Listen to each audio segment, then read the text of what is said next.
नमस्कार, ये है न्यूज लॉन्ड्री पॉडकास्ट और आप सुन रहे हैं एनएल चर्चा। नमस्कार, मैं हूं अतुल चौरसिया। आपका खर्चा आपकी चर्चा हफ्ता दर हफ्ता हम एक बार फिर से लेकर आए हैं न्यूज लॉन्ड्री का हिंदी पॉडकास्ट एनएल चर्चा। इस हफ्ते चर्चा में कई खास मेहमान हैं और मैं उन सब का आपसे सबसे पहले परिचय करवा दूं। तो सबसे पहले मेरी जो साथी जुड़ रही हैं हमारे साथ इस चर्चा में, एडिटर हैं द वायर की सीमा चिश्ती, सीनियर जर्नलिस्ट हैं, इससे पहले इंडियन एक्सप्रेस और बीबीसी जैसे संस्थानों में भी काम कर चुकी हैं। सीमा, आपका बहुत बहुत स्वागत है चर्चा में। धन्यवाद, आपने बुलाया मुझे। इसके अलावा हमारे साथ भोपाल से जुड़ रहे हैं सीनियर जर्नलिस्ट और लेखक हैं, फिलहाल फुल टाइम लेखक बन चुके हैं, पीयूष बबेले, और हाल ही में उनकी किताब आई है गांधी, सियासत और सांप्रदायिकता। स्वागत है पीयूष आपका। थोड़ा सा हम किताब के बारे में आज बात करेंगे और साथ में हर बार की तरह फिर से स्मिता हमारे साथ है। स्मिता, आपका भी स्वागत। बहुत शुक्रिया Atul and hello to everyone. और स्टूडियो में आज मेरे साथ एक और साथी जुड़ रहे हैं हमारे न्यूज लॉन्ड्री के, मेरे सहयोगी हैं विकास जांगला। विकास, आपका भी बहुत बहुत स्वागत। जी धन्यवाद सर। तो जो विषय हैं जल्दी से मैं उनके बारे में इस हफ्ते की जो सुर्खियां हैं उसको मैं आप लोगों के सामने रख देता हूं, और एक दो न्यूज़ लॉन्ड्री के हमारे जो सब्सक्राइबर हैं, जो हमारे शुभचिंतक हैं, उनके लिए अपील्स भी हैं हमारी। हमारा प्रेस फ्रीडम फंड अभी भी चल रहा है, तो इसमें जल्द से जल्द और ज़्यादा से ज़्यादा हमारी मदद करें। इसके तहत हम मीडिया का जो भारतीय मीडिया का जो स्वरूप है उससे जुड़ी बहुत सारी deep dive, long form video और टेक्स्ट बेस्ड कई सारी रिपोर्ट्स कर रहे हैं, ग्राउंड रिपोर्ट्स कर रहे हैं। तो इस प्रेस फ्रीडम फंड को पूरा करने में हमारी मदद करें। इसके अलावा न्यूज़ लॉन्ड्री का लीगल फंड भी जारी है। आप लोगों को पता है बहुत सारे मीडिया संस्थानों की तरफ से ही हमें लीगल नोटिस, कानूनी नोटिस आ चुके हैं। इसके अलावा इनकम टैक्स का एक और केस चल रहा है हमारे साथ, जो कि इनकम टैक्स सर्विस से जुड़ा हुआ है। इसमें सुप्रीम कोर्ट ने हमें राहत दी है, लेकिन इसमें काफ़ी हमारे जो आर्थिक जो हमारे स्रोत हैं उसमें काफ़ी पैसा खर्च हो रहा है। तो वो लीगल फंड भी हमारा खुला हुआ है, उसमें भी आप हमारी मदद कर सकते हैं। जो विषय हैं इस हफ्ते, जो सुर्खियां रही, उनमें उनके बारे में मैं बता दूं। सरकार ने 2000 के नोटों को एक बार फिर से चलन से बाहर करने का फैसला किया है। इसमें आप लोगों को याद होगा 2016 में जब 1000 और 500 के नोटों को बंद किया गया था, उसी समय 500 के और 2000 के नए नोट भी शुरू करने की घोषणा हुई थी। तो 2000 के नोटों को अब सरकार धीरे धीरे चलन से बाहर कर रही है। अगले सितंबर के महीने तक इसको आप बदल सकते हैं, इसको जमा कर सकते हैं बैंकों से। और सरकार का कहना है कि चूँकि ये नोट बहुत ज़्यादा चलन में नहीं थे और इसका बड़ी संख्या में इस्तेमाल सिर्फ ब्लैक मनी होर्डिंग के लिए हो रहा था, तो इसको चलन से बाहर किया जा रहा है। आरबीआई ने इस बाबत फैसला अपना एक नोटिस जारी किया था। और इसके अलावा प्रधानमंत्री ने 3 देशों का दौरा किया है। G7 समिट में शामिल होने के लिए वो जापान पहुँचे, इसके बाद पपुआ न्यू गिनी और ऑस्ट्रेलिया के दौरे पर पहुँचे। तो इस दौरे के क्या महत्व हैं, क्या निहितार्थ हैं, इसके बारे में स्मिता बात करेंगी हमसे। इसके अलावा एक बड़ी जो क्राइसिस कंट्रोवर्सी कहें, एक विवाद शुरू हो गया है जो भारत की नई संसद बनी है उसके उद्घाटन को लेकर। प्रधानमंत्री 28 मई को उसका उद्घाटन करने वाले हैं और इसको लेकर अब विपक्ष का एक बड़ा हिस्सा, अमूमन अब तक कहा जा रहा है कि 20 से 21 पार्टियों ने इस उद्घाटन के जो समारोह है इसमें शामिल होने से मना कर दिया है।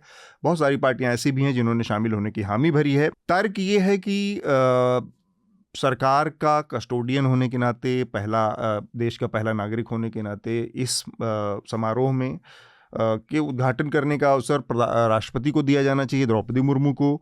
एटलीस्ट उनको इस कार्यक्रम में सम्मान सहित बुलाना चाहिए था, निमंत्रित करना चाहिए था। आप लोगों को याद होगा जब नई पार्लियामेंट की बिल्डिंग का स्टोन लेइंग सेरेमनी हो रही थी, शिलान्यास हो रहा था, उस समय भी उनको राष्ट्रपति, जब रामनाथ कोविंद उस समय राष्ट्रपति थे, उनको इस कार्यक्रम से दूर रखा गया था और प्रधानमंत्री ने शिलान्यास किया था।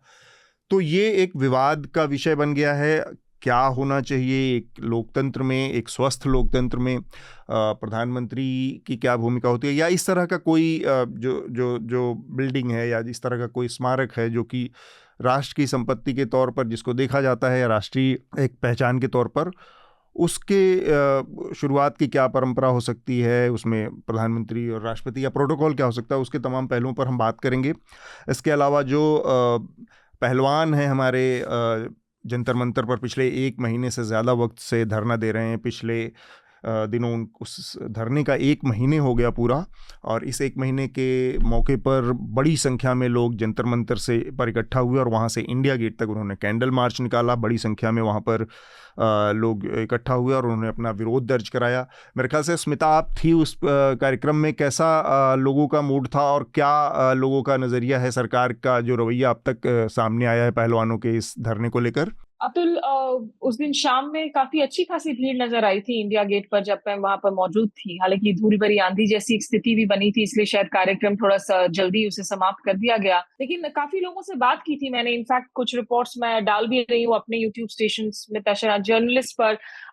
वहां देखिए, वैसे तो राजनीतिक दल के लोग भी थे, चंद्रशेखर आजाद हो या फिर राकेश टिकायत हो, किसान यूनियन के लोग भी मौजूद थे, लेकिन काफी सारे आम लोग भी नजर आए और बहुत सारी महिलाएं आ रखी थी दूर दराज के गांव से, इलाकों से, जो बहुत गुस्से में थी, जो सवाल पूछ रही थी कि भाई ये किस तरह का बेटी बचाओ बेटी पढ़ाओ का नारा है। क्योंकि अगर आपके घर में ये कुछ हुआ होता, क्या आप जो बेनिफिट ऑफ डाउट है वो लगातार अक्यूज्ड को देते?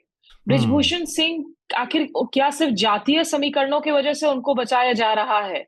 और जिस तरीके से एक पूरी की पूरी एक फसाड प्ले आउट की जा रही है, अब वो कह रहे हैं कि भाई हम नार्को टेस्ट हम करने को तैयार हैं, खिलाड़ी भी तैयार हो जाए। खिलाड़ी कह रहे हैं कि सुप्रीम कोर्ट पैनल के तहत मॉनिटरिंग हो तब हो।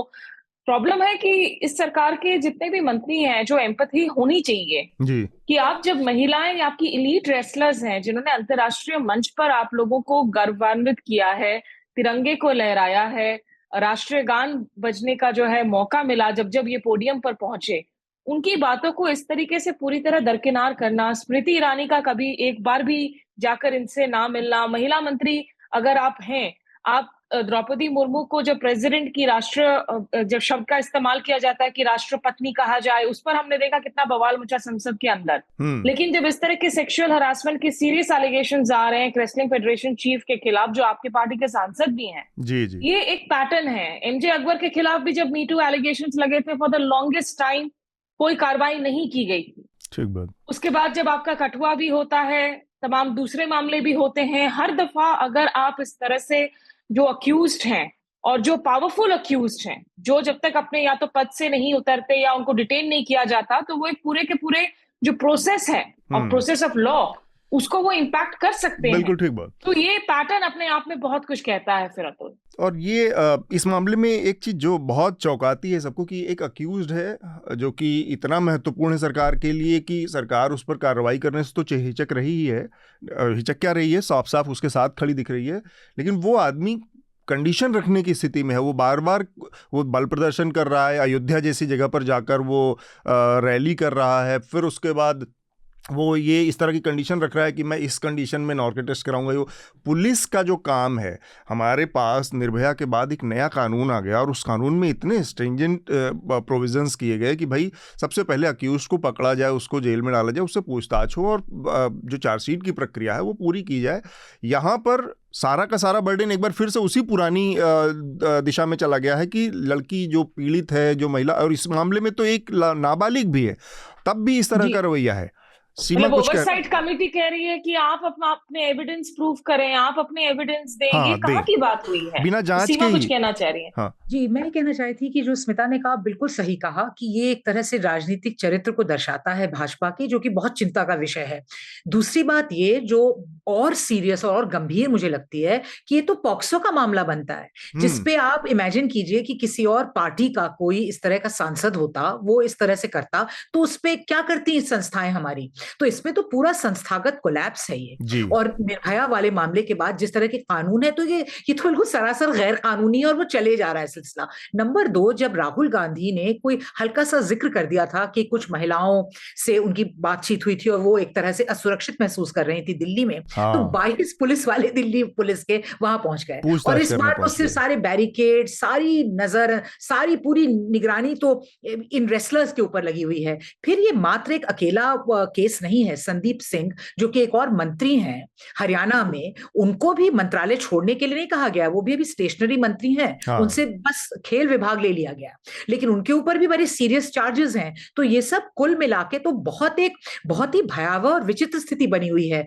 और हरियाणा की महिलाएं ये कह रही हैं, हरियाणा जहां पर महिलाओं का जो पूरा आप सोशल इंडस्ट्रीज वहां पे देख लीजिए, जो वो उठ के आके, जिनको हम इतना वो समझते हैं, वो बेटी बचाओ पढ़ाओ, बेटी मेडल जीत के आई इतने, वो खड़े होकर अपना पूरा करियर उन्होंने अपने दांव पे लगाया हुआ है। और वो ये कोई शाहीन बाग की महिलाएं भी नहीं है जिनके ऊपर कहा जा सकता है कि भाई राजनीतिक रूप से वो उनकी एक राय हो सकती है। हाँ। भाई ये लोग खड़ी थी बीजेपी के साथ, तो अगर हम इस तरह की महिलाओं को भी बेसिक न्याय हम नहीं दिला पाएंगे, तो सरकार और हमारी तमाम संस्थाएं हैं, जिसमें मुझे कहना पड़ेगा, जिसमें सुप्रीम कोर्ट की भी भूमिका पर हल्के सवाल तो उठने चाहिए कि उन्होंने एफआईआर की निगरानी छोड़ दी, अभी उसको कहा कि ये क्लोज कर दिया उन्होंने वो पिटिशन फिलहाल के लिए। तो ये बहुत चिंता का विषय है। ठीक बात। पीयूष, आप इसमें कुछ जोड़ना? हाँ। एक बात पॉइंट करना चाहूंगी, उस दिन मतलब ये जिस दिन 1 महीने पूरे हुए और कैंडल लाइट मार्च किया गया, इतनी भारी तादाद में फोर्सेस के उतारा गया था,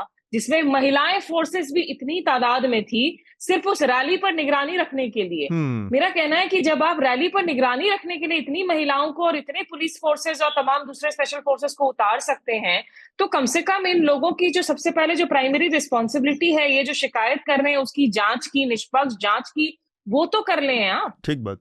पीयूष, आप कुछ जोड़ना चाहेंगे इसमें, जो महिलाओं का प्रदर्शन चला, महिला पहलवानों का? अतुल भाई, ये कितना प्रिडिक्टेबल है, पैटर्न है पूरा। आप देखिए, अगर मोदी सरकार का कोई मिनिस्टर या कोई चहेता व्यक्ति ऐसा कोई काम करता है, तो उसका न सिर्फ बचाव किया जाता है, बल्कि आरोप लगाने वाले या वाली के ऊपर बहुत कानूनी प्रेशर, पुलिस का प्रेशर और मीडिया का प्रेशर और ट्रोल्स का प्रेशर, ये सारा रहता है। आप देखिए, जो सेंगर विधायक थे भारतीय जनता पार्टी के, उन पे आरोप लगा जी, कितना लंबा समय हो गया, उसमें उस जो पीड़ित लड़की थी उसके परिवार के लोगों के साथ क्या क्या नहीं हो गया, सब होने दिया गया, तब जाके वो कोई एफआईआर की स्थिति उसमें या पूरे हटाया तो बहुत वर्षों बाद गया। चिन्मयानंद के मामले में क्या हुआ, तो सॉरी साक्षी महाराज के मामले में क्या हुआ, मेरी समझ में जो लास्ट सूचना थी कि बड़े लंबे समय बाद तो उन पर वो केस हुआ था, फिर उस लड़की जिसने आरोप लगाया था उसके ऊपर एक्सटॉर्शन का केस वो हुआ, ब्लैकमेलिंग का केस हुआ, वो जेल गई जी। आप किसान आंदोलन में देखिए, जो गृह राज्य मंत्री हैं उस समय के, उनके सुपुत्र ने जब वो गाड़ी चढ़ा दी तो उनको हटाया तो गया ही नहीं, लड़की को गिरफ्तार करने में लंबा समय लगा, बीच में जमानत हो गई थी जो रोकनी पड़ी। तो या आप इधर दिल्ली में जो पूरे केस होते रहे हैं, जब जब किसी ने कहा चाहे गोली मारो का नारा दिया हो या रामजादे और वो वाला अपशब्द बोला हो, तो यहाँ तो ये तमगा हो गया है। अगर आप हरासमेंट करते हो, आप भ्रष्टाचार करते हो, आप किसी अन्य तरह से उत्पीड़न करते हो, तो आप इनके पोस्टर बॉय या पोस्टर गर्ल बन जाते हो और ये आपको बचाते हैं। और इस चीजों को बहुत बुनियाद में जाना पड़ेगा। कौन साहब हैं जो देश को चला रहे हैं? ये वो साहब हैं जिनको जब वो मुख्यमंत्री थे तो उनके खुद के प्रधानमंत्री ने कहा था कि आप राजधर्म ने भाई, जिसके जवाब में वो वीडियो उपलब्ध है कि कितने एरोगेंस से कह रहे हैं, जहां साहब वही कर रहे हैं। आप दूसरा ध्यान कीजिए कि उसी समय सुप्रीम कोर्ट जिस व्यक्ति को नीरो कह चुका हो वर्षों पहले, तो जब नीरो तो बंसी बजाएगी जब आग लगेगी। तो अब हम बड़ी विचित्र बने, ये बहुत सामान्य स्थितियां नहीं है और देश में ऐसा माहौल बना है, माहौल बना दिया गया है कि वो चुन के आ रहे हैं तो चुने हुए हैं। विकास आपने ये एक अजीब बने सत्ता का, संवैधानिक चीजों का, लोकतांत्रिक मूल्यों का, उन्हीं के नाम पर कि मुझे मेरे पास बहुमत है, मेरे पास ये कोर्ट से आ गया है या ये विधानसभाओं से आ गया है, तो हर चीज का दुरुपयोग कैसे किया जाए, हर बात का कुतर्क कैसे किया जाए, संविधान के मूल्यों का उसकी आत्मा के खिलाफ प्रयोग कैसे किया जाए। और दुष्प्रचार का तंत्र इतना तगड़ा है कि मैं ये रेसलर्स के मामले में भी देख रहा हूँ कि ट्विटर पे उसे 2 जातियों का झगड़ा बता दिया, एक कोई राजपूत करके वो है हैंडल, लगातार चल ही रहा है ये दुष्प्रचार।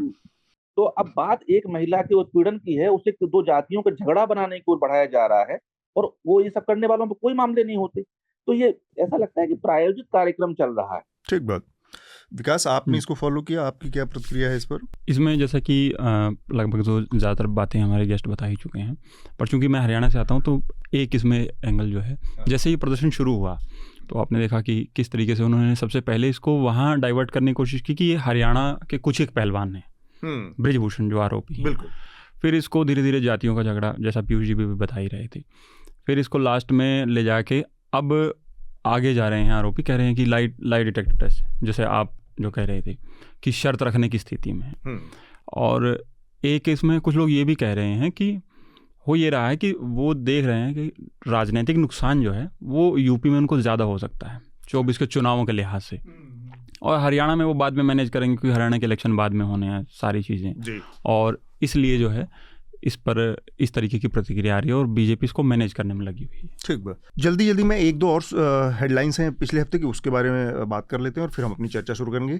गृहमंत्री अमित शाह ने अनाउंस किया है कि जो जनगणना है जो 2021 में होनी थी और पैंडेमिक की वजह से नहीं हो पाई, वो होगी। और साथ ही उन्होंने इसमें ये भी जोड़ा कि इस बार जो इलेक्टोरल रोल बनेगा या जनगणना होगी उसमें लोगों के बर्थ और डेथ का जो सर्टिफिकेट है या उससे जुड़े जो आंकड़े हैं वो भी जोड़े जाएंगे। मणिपुर से खबर आ रही है। मणिपुर में आप लोगों को पता है कि बहुत सारी अराजकता की स्थिति चल रही है। वहाँ पर 3 जर्नलिस्टों को सुरक्षा बलों द्वारा मारा पीटा गया है, उनके ऊपर हमला किया गया है। और ताज़ा नया भी वहाँ पर फिर से हिंसा होने की खबरें आई हैं, जिसमें एक पूर्व एमएलए को गिरफ्तार भी किया गया है। एक और बड़ी दुखद खबर है जो कि बेंगलोर से आई पिछले हफ्ते। वहाँ पर बारिश हुई, प्री मानसून बारिश थी और इतनी ज़्यादा बारिश हुई कि वहाँ पर एक अंडरपास में फंसकर एक टेकी थे, वहाँ पर उनकी मौत हो गई।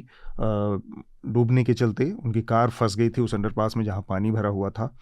तो बेंगलोर से इस तरह की जो अर्बन इंफ्रास्ट्रक्चर में जो समस्याएं हैं, जो बार बार इस तरह की खबरें आती रहती हैं, खासकर बेंगलोर और बॉम्बे दोनों जगहों से, कि वहाँ पर जो सिविक इंफ्रास्ट्रक्चर है वो बहुत कमज़ोर है। चाइना ने मांग की है जो भारत के हिस्से वाला डेप्सैंग का इलाका है, वहाँ पर एक बफर जोन बनाने की मांग की है और प्रस्ताव रखा है। तो इस पर अभी भारत सरकार की क्या प्रतिक्रिया आती है उस पर हम नज़र रखेंगे। मल्लिकार्जुन खड़गे जो कि कांग्रेस पार्टी के अध्यक्ष हैं, उनसे बिहार के मुख्यमंत्री नीतीश कुमार और उप मुख्यमंत्री तेजस्वी यादव की मुलाकात हुई और राहुल गांधी के साथ भी उस मुलाकात में मौजूद थे। और इस मुलाकात के बाद इस बात की अटकलें तेज़ हो गई हैं कि 2024 से पहले एक लार्जर अपोजिशन का गठबंधन बनने का कुछ रास्ता या कोई फार्मूला बन रहा है, जिससे कि एक इस तरह की स्थिति बनेगी 2024 के चुनाव में कि जहां पर भारतीय जनता पार्टी के मुकाबले एक बड़े अलायंस से 1-to-1 कुछ इलेक्शन में जो कैंडिडेट उतारने की रणनीति पर काम हो रहा है। एक और ख़बर जो कि कूनो नेशनल पार्क से है और वहाँ पर एक और चीते के कब की मौत हो गई। तो पिछले कुछ दिनों में ये कुल चौथी मौत है कूनो में चीते की, और इससे इस पूरे प्रोजेक्ट के ऊपर एक बड़ा सवालिया निशान पैदा होता है। हालांकि जो सरकारी तंत्र है, जो सरकारी अमला है, उसका ये तर्क है कि पहले से ही इस बात का आकलन था कि शुरुआत में बहुत सारे चीतों की मौत हो सकती है, तो इसमें कोई चिंता की बात नहीं है। ये अब तक की सुर्खियां हैं। और हम बातचीत करें उससे पहले, चूँकि पीयूष हमारे साथ जुड़े हुए हैं, पीयूष बबेले भोपाल से, और उनकी हाल ही में किताब गांधी सियासत और सांप्रदायिकता आई है। तो इस किताब के बारे में मैं पीयूष थोड़ा आपसे पहले बातचीत करना चाह रहा हूँ। सियासत और सांप्रदायिकता, चूँकि एक मेरा पहला जो बेसिक सवाल आपसे इस किताब को पढ़ने के बाद मेरे दिमाग में आया कि जो हम आज देख रहे हैं, जो हमारे साथ आज हो रहा है, यहाँ पर जो देश में घट रहा है अल्पसंख्यकों को लेकर सरकार के रवैये में जो वो है, और जो सत्ता से जुड़े लोग हैं या जो सत्ता के समर्थक लोग हैं, उनका जो नज़रिया है, वो नज़रिया और सन 1947 देश की आज़ादी से पहले की जो स्थिति थी, क्या इन दोनों स्थितियों में कोई तुलना हो सकती है, कोई समानता है? आज हम गांधी की जो सियासत और सांप्रदायिकता के नज़रिए से आपकी ये किताब है, इसका पाठ करने की, इसको पढ़ने की हमें क्यों ज़रूरत है? क्या इन दोनों स्थितियों में कोई समानता, कोई तुलनात्मक अध्ययन है? इसमें बिल्कुल तुलनात्मक क्या, ऐसा लगता है कि चीजें 2023 में हो रही हैं या 1923 में हो रही हैं, एक सी दिखाई देती हैं। 1947 बहुत अलग नहीं लगता है। हिंदू मुसलमान विवाद की जो जड़ें आज बनाई जाती हैं, हूबहू वही कारण उस समय भी देखते हैं। गांधी जी बहुत क्लियर आइडेंटिफाई करते हैं कि विषय क्या है। जैसे आप आजकल भी देखिए कि एक सामान्य कभी कहीं जब भी हिंदू मुस्लिम कोई झगड़ा होगा या विषय होगा तो कोई मस्जिद होगी जहाँ पे नमाज का समय होगा, उस समय वहां से कोई रामनवमी का या किसी हिंदू धार्मिक कार्यक्रम का जुलूस निकलना होगा, उस पर इंटेलिजेंस अक्सर फेलियर हो जाएगा सरकार का, नहीं पता चलेगा कि ये तनाव हो सकता है यहाँ साथ में निकलने से, और वो वहां निकलेंगे तो विवाद होगा, और कई बार ऐसा होगा कि छतों से पथराव उस पर कर दिया जाएगा जुलूस के ऊपर, और फिर हिंसा भड़केगी। ये स्थिति होती है। यही गांधी जी खिलाफत के बाद से और जो 1922 से 1926 के दरमियान है, यही बातें लगभग वहां आती हैं। उस समय फर्क ये था कि जो गवर्नमेंट थी वो, क्योंकि उसे तो ना हिंदुओं से प्यार था ना मुसलमानों से प्यार था, उसे तो अपनी सत्ता काबिज रखनी थी और वो चाहती थी कि झगड़ा बने रहे, तो वो दोनों पक्षों में एक नकारात्मक रूप से न्यूट्रल थी। और गांधी एक जगह कहते हैं कि जो शांति कायम करे वो सरकार है, ये मुपला विद्रोह के संदर्भ में कह रहे हैं। तो ये जो बुनियादी बात वो कहते हैं जो शांति कायम करे वो सरकार है। तो हम अभी भी देखते हैं कि जो हमारी सरकारें चल रही हैं, कोई भी आंदोलन होता है, कहीं कोई हिंसा होती है, तो वो अपने आप होते होते महीना 15 दिन 1 महीने में खुद खत्म हो जाए तो हो जाए, सरकार उसमें शांति के लिए अलग से कोई बहुत प्रयास नहीं करती और उसका पॉलिटिकल माइलेज को लेने की कोशिश करती है कि इस झगड़े से हमारा इस जाति से या इस धर्म से या इस भाषा के लोगों से ये फायदा हो जाएगा। अंग्रेज भी ये कोशिश करते थे। दूसरी चीज इसी में जोड़ूं कि गांधी जी ने तब भी उसमें बिल्कुल साफ किया कि हिंदू मुसलमान का फसाद कराने में एक मुख्य विषय बनाया जाता है गोकशी को। हाँ। और गांधी जी उसमें कहते हैं कि गाय का जो मुद्दा है, ये जो गोरक्षा सभाएं बनाई जा रही हैं, मैं इन्हें गोरक्षा सभाएं नहीं कहूंगा, इन्हें गोवध सभाएं कहूंगा। अब ऐसा वो क्यों कहते हैं? उनका ये कहना है कि ये हिंदुओं को गाय की बहुत फिक्र नहीं हो रही है। जो हिंदुओं के नेता हैं, जो अपने आप को हिंदुओं का नेता कहते हैं, उनका मेन फोकस ये है कि हम मुसलमानों से झगड़ा कैसे करें। क्योंकि गांधी आगे जाते हैं कि अगर हमें गाय की फिक्र है, तो उस समय अभी भी शायद हो, मैं तो गौपालन से नहीं जुड़ा हूं, तो जो फूंका पद्धति से हम दूध निकालते हैं, गाय को दोहते हैं, उसका पूरा मशीन से निकाल लेते हैं, तो वो तो बहुत ही शोषण करने वाला है। फिर जो गाय पालते हैं वो हिंदू ही पालते हैं, तो बूचड़ खाने के लिए या कसाई के पास उसे बेचता कौन है? वो हिंदू ही बेचते हैं। और वो यहाँ कहते हैं कि जो ये बैल है, इसको हम पैना गुच्छते हैं, आरा गुच्छते हैं, तो ये हिंदू के अत्याचार नहीं कर रहा है। और फिर आगे वो मुसलमानों से वो ये आग्रह करते हैं कि अगर आपके धर्म में ये कंपलसरी हो कि साहब बकरीद पर गाय की बलि देना ही है, कुर्बानी देना ही है, तब तो बात अलग है। लेकिन मैंने तो पढ़ा है पूरा जो इस्लाम के धर्म ग्रंथ हैं, तो उसमें तो ऐसी कहीं कंपल्सरी नहीं है कि आपको वो चढ़ाना ही है। तो अगर आपके हिंदू पड़ोसी को, हिंदू भाई को इससे कष्ट पहुंचता है कि गोकशी से उसके लिए पवित्र है, माता के तुल्य है, तो आप गाय की कुर्बानी देना छोड़ दीजिए। ये बात गांधी जी समझाते हैं। लेकिन साथ ही वो हिंदू से कहते हैं कि तुम इतने बड़े गोभक्त हो, तो बाकी जो गायों की दुर्दशा है, इस पर तुम्हें कोई चिंता नहीं होती है, और तुम्हारा सिर्फ जो, और तुम्हें बहुत फिक्र है गाय की, और मुसलमान मार रहा है तो उसको हाथ जोड़ के समझाओ कि गाय को ना मारें। और वो नहीं मानता है तो गाय की रक्षा में अहिंसक का कर्तव्य तो ये कि गाय की रक्षा करते हुए मर जाए। लेकिन उसके लिए अपने पड़ोसी का, अपने भाई का हत्या करने की मैं गुनाह नहीं देता हूँ, तो वो की इजाजत मैं नहीं देता हूँ। अब आज भी आप देखिए यही 2-3 विषय हैं कि मस्जिद के सामने से जुलूस का निकलना, त्योहारों पे झगड़े होना, डीजे बजाने पे विवाद हो जाना, और काउ स्लॉटर को लेके बातें। तो अब ये इतिहास में जो हम जा रहे हैं पुराना, कि उस समय की लीडरशिप जो हिंदुस्तान को एक करना चाहती थी, वो नेहरू हो, वो गांधी हो, पटेल हो, मौलाना आजाद, वो किस भाषा में अपने मुल्क के 35 करोड़ लोगों को एड्रेस करते थे ताकि हम शांति की ओर बढ़ सके। और आज हमारे देश की लीडरशिप क्या उस रास्ते को अपना रही है जिससे शांति बढ़े, या वो लीडरशिप उन लोगों की भाषा को अपना रही है, जिन्ना की और सावरकर की, कि ये मतभेद और बढ़े? इस बात को समझने में पाठकों को आसानी होगी। बिल्कुल ठीक बात। एक और सवाल आपसे और इसके बाद हम फिर इस विषय से आगे बढ़ेंगे, वो ये कि जो 1935 का गवर्नमेंट ऑफ इंडिया एक्ट के बाद एक बड़ा मेजर शिफ्ट दिखता है, और खासकर 1937 के जो चुनाव हैं जो स्टेट असेंबलीज के, उसमें उसके नतीजों ने एक बड़ा असर डाला भारत की जो राजनीति उसके बाद आकार ले रही थी, वो जो कि भयानक सांप्रदायिक राजनीति, चाहे मुस्लिम लीग की राजनीति रही, चाहे वो सावरकर की राजनीति रही। इन दोनों को आपने अपनी किताब में बहुत अच्छे से वो डाला है, इसका वो किया है। पर मेरा सवाल एक ये है कि तब और अब में एक चीज़ जो अलग है, उसको थोड़ा सा, अगर मैं गलत हूं तो आप इसको सही कीजिए, कि सांप्रदायिकता थी, हिंदू मुस्लिम की लड़ाई थी, लेकिन उस समय एक ये भी बड़ी अच्छी बात थी कि गांधी जैसा एक बड़ा नेता था जो कि उन दोनों को एक पेज पे लाकर, एक मंच पर लाकर, और उनके बीच में कोई एक बीच का रास्ता निकाल सकता था। और साथ में जो सरकार का जिक्र आपने किया, वो सरकार नकारात्मक रूप से न्यूट्रल थी, लेकिन कम से कम वो किसी एक साइड में उस तरह से खड़ी नहीं थी। आज की राजनीति में इसे सांप्रदायिकता की बजाय हम इसका दूसरा वो कह सकते हैं, जो कि बहुसंख्यकवाद, इसके लिए ज़्यादा मुफीद शब्द है, कि एक व्यक्ति या एक वर्ग या एक संप्रदाय का जोर हर जगह है, वही सत्ता में है, वही संख्या में ज़्यादा है, और वही अपनी बातों को थोप रही है। तो ये जो सांप्रदायिकता का प्रश्न पहले था और जो उस समय की लीडरशिप, उस लिहाज से आज हम कहीं ज़्यादा बड़ी क्राइसिस वाली स्थिति में खड़े हैं, क्योंकि ना तो हमारे पास उस तरह की लीडरशिप है, ना केवल उसमें चाहे भले निगेटिव ही सही, वो जो सरकार थी वो भी इसमें से एब्सेंट है, बल्कि एक ही साइड जो कि इसमें मजबूत और ताकतवर, वही साइड सत्ता में भी है। तो वो स्थिति जो बहुसंख्यकवाद का बहुत जो ब्लैक साइड है, उससे हमारा सामना आज हो रहा है, जो कि उस समय की स्थिति शायद बहुत अलग है। ये थोड़ा सा मैं इस पर डिफर करूंगा कि 35 और 37 से निश्चित तौर पर डिफर है, लेकिन 15 अगस्त 1947 के बाद की स्थिति से बहुत फर्क नहीं है। इस रूप में नहीं है कि लीडरशिप का फर्क तो है कि भाई पंडित जवाहरलाल नेहरू प्रधानमंत्री हों और सरदार वल्लभ भाई पटेल गृह मंत्री हों, महात्मा गांधी भी देश में मौजूद हों, तो वो तो एक निश्चित तौर पर था।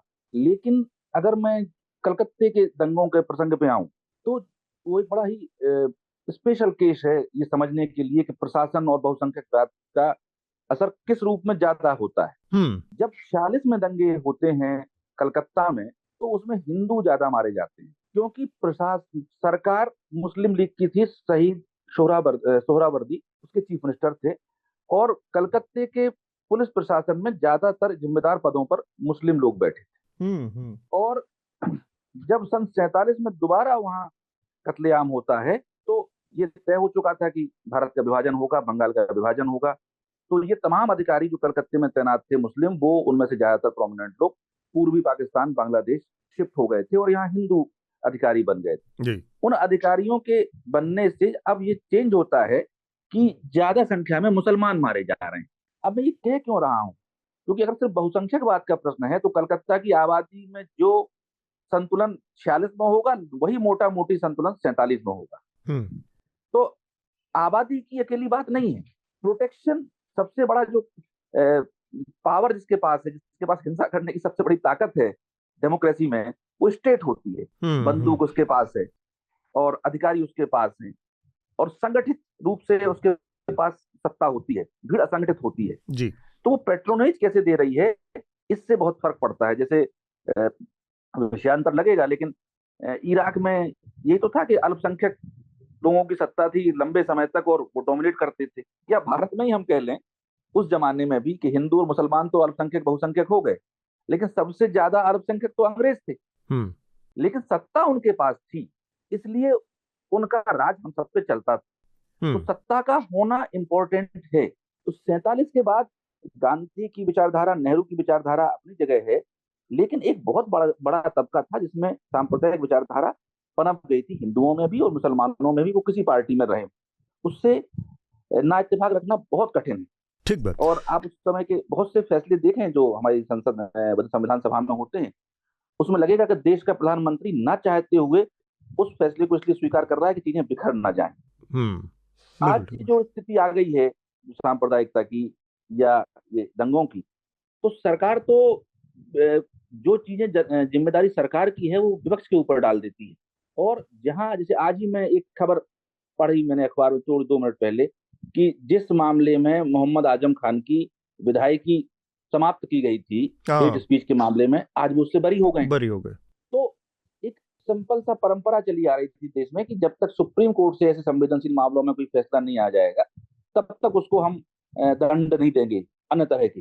लेकिन यहाँ लोअर कोर्ट जिसके फैसले अक्सर बदलते ही हैं, माने आतंकवादियों तक के मामले में बदल जाते हैं, एक पॉलिटिशियन के मामले में, चाहे वो आजम खान हो और चाहे वो राहुल गांधी। ये जो डेमोगॉग आ गए हैं डेमोक्रेसी की जगह, ये खतरनाक है। और एक वो आप तो पढ़ी है वो हाउ डेमोक्रेसी डाई, कि तानाशाही के लिए जो बार बार अब दुनिया में बात कही जाने लगी है कि तानाशाही कोई वैसे नहीं आएगी, संविधान खत्म कर दिया जाएगा, इमरजेंसी लगा दी जाएगी, सड़कों पर टैंक उतर जाएंगे, फौज के बूट टप टप टप टप करते हुए चले, ये कुछ नहीं होगा। संविधान रहेगा, कोर्ट रहेगा, पार्लियामेंट रहेगी, विधायिका रहेगी, सब अपनी अपनी जगह ज्यों के त्यों रहेंगी, लेकिन उनमें से उनके सबके फ्यूज निकाल लिए जाएंगे और वो पपेट की तरह काम करने लगेंगी। तो चुना हुआ प्रधानमंत्री तानाशाह हो जाएगा और आप तानाशाह से कह भी नहीं पाएंगे। ये आलम इस समय आ गया है। सीमा, स्मिता, आप लोगों को अपने पीयूष की बात सुनी, मुझे लगता है, हालांकि किताब आप लोगों ने नहीं पढ़ी, फिर भी जो सांप्रदायिकता का प्रश्न है उसको तो आप सब लोग देख ही रहे हैं, जो कम्युनलिज्म जिससे गुजर रहा है देश, उसके इर्द गिर्द ये किताब है। तो कुछ पीयूष की बात से, पीयूष के से आप लोगों के कुछ सवाल या कोई कमेंट? मुझे लगता है कि जो दो बातें पीयूष ने कही जो बहुत महत्वपूर्ण है, एक तो वो कि बिल्कुल एक तरह से बुरा सा फ्लैशबैक सा चल रहा है कि 100 साल पहले जिस तरह की स्थिति थी उससे जो समानताएं हैं अब और जो असमानताएं हैं, दोनों बहुत चिंता का विषय हैं। मतलब समाज में जिस तरह से जहर घोलने का एक प्रॉपर संस्थागत युग है, एक प्रयास हो रहा है और उसका शायद इनको अंदाजा नहीं है कि वो चिंगारी जब फूटती है या जो होता है उसके बाद उस पर फिर कभी किसी का कंट्रोल नहीं रहता है। और भले ही उसमें किसी की राजनीतिक या आइडियोलॉजिकल जो उनके उद्देश्य है वो मीट हो जाए, लेकिन उससे जो आम नागरिक है, जो एक भारत का एक पूरा जो स्ट्रक्चर तय हुआ था, जो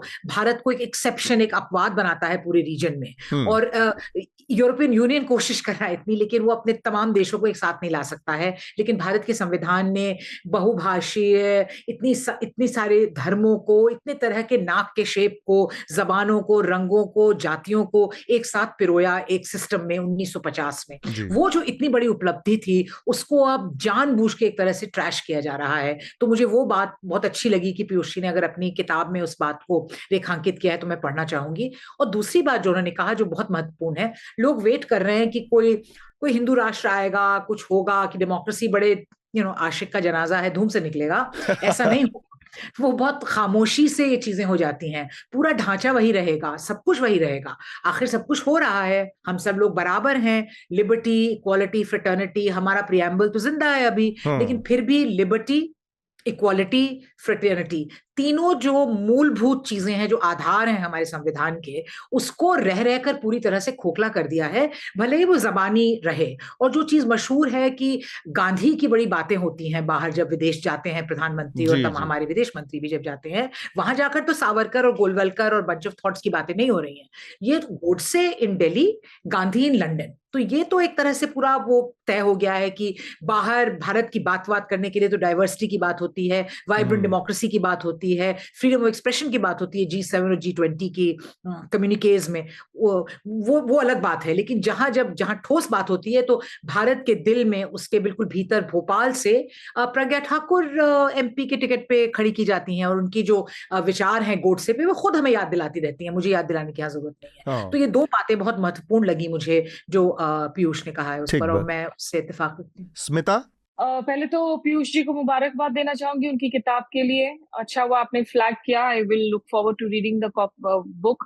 और मैं अग्री करती हूँ जो सीमा ने भी जो बातें कही। मुझे लगता है कि जो सबसे जरूरी बात है इस बात का समझना कि तानाशाही का स्वरूप बदल गया है। और तानाशाही अब वो पहले वाला तानाशाही नहीं है जिसको आप फिल्मों में साचा बैरन कोहेन डिक्टेटर बनकर जो है डिपिक्ट कर देते हैं। अब तानाशाही का स्वरूप ये है कि आप जिस ढांचाओं की बात करते हैं, जो लोकतंत्र को मजबूत करते हैं, उन ढांचाओं का कमजोर होना और उन्हें एक विधिगत तरीके से जो है एक तय प्रक्रिया के तरीके से, वो भले ही आपकी जुडिशरी हो या फिर वो आपकी फोर्थ एस्टेट हो जिसकी भूमिका वॉचडॉग की है, मीडिया की जिस तरह से कैसे जो है पूरी तरह से वीकनिंग हुई है। आप पड़ोसी मुल्क पाकिस्तान में ही देख ले, वहां पर भी आज की तारीख में जो है सीधे तौर पर अब मिलिट्री टेक ओवर्स नहीं होते हैं जनरल कियानी के वक्त से।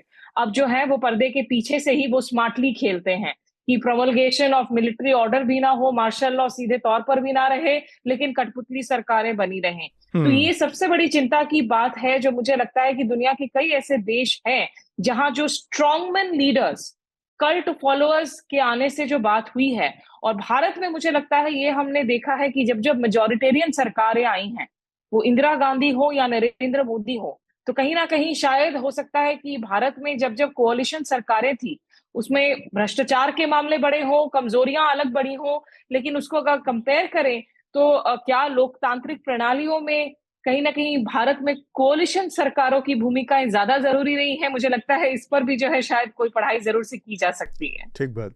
विकास? सर सांप्रदायिकता पे। हाँ, सांप्रदायिकता में सर बहुत सारी बातें तो हो चुकी हैं लगभग, मगर मेरा इसमें यही है कि मैं देखता हूँ कि जैसे हरियाणा की अगर मैं बात करूँ तो हरियाणा में सांप्रदायिकता उतना नहीं, आर्य समाज का बहुत प्रभाव रहा काफ़ी लंबे समय तक। ठीक बात। लेकिन 2014 में जब भाजपा वहाँ सत्ता में पूरी तरह से आ गई और सब चीज़ें हुई, तो आप देखेंगे कि पिछले दिनों मेवात से जिस तरह के मामले सामने आए हैं, गो हत्या के नाम पे जिस तरीके की मुसलमानों को टारगेट बन गया है, हाँ वो एक्सपेरिमेंट का बिल्कुल।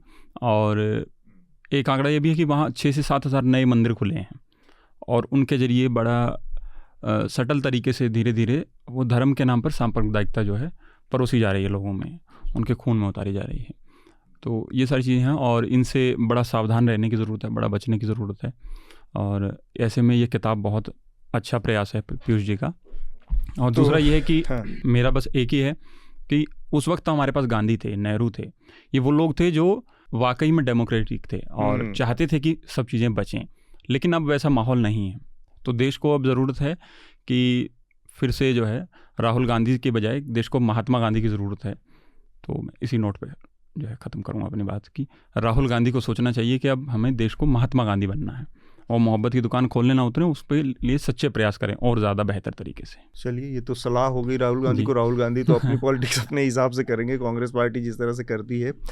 आप उसे पहले भाईचारा कहते थे, हाँ, कमनल हार्मोनिक कहते थे, उन्होंने मोहब्बत की दुकान कहा है। हाँ, और मैं ये नहीं कह रहा हूँ कि राहुल गांधी महात्मा गांधी हो गए, लेकिन उस रास्ते पे चलना भी कोई छोटी बात नहीं है। कुछ दिशा तो उनकी ठीक हमें कम से कम सबको दिखाई दे रही है। गाइडिंग लाइट वही होनी चाहिए। पैदल चलना, और मेंबरशिप भी जा रही है, सीडी भी आ रही है, ईडी भी आ रही है, इनकम टैक्स भी आ रहा है, तमाम तरह की उसमें और चीजें भी आ रही हैं, सरकारें खरीद ली जा रही हैं। तो बाकी नेताओं की स्थिति आप देखें कि जब उनके यहाँ ईडी आती है या कोई चीज आती है तो उनकी स्थिति क्या होती है। आज उनके सुर, मैं किसी का नाम नहीं लूंगा, लेकिन विपक्ष के बड़े बड़े दल हैं, क्या उनकी आवाज सुनाई देती है? और ममता बनर्जी जी बहुत महत्वपूर्ण है, लेकिन क्या वो दाएं कभी बाएं होते हुए नहीं दिखाई देती?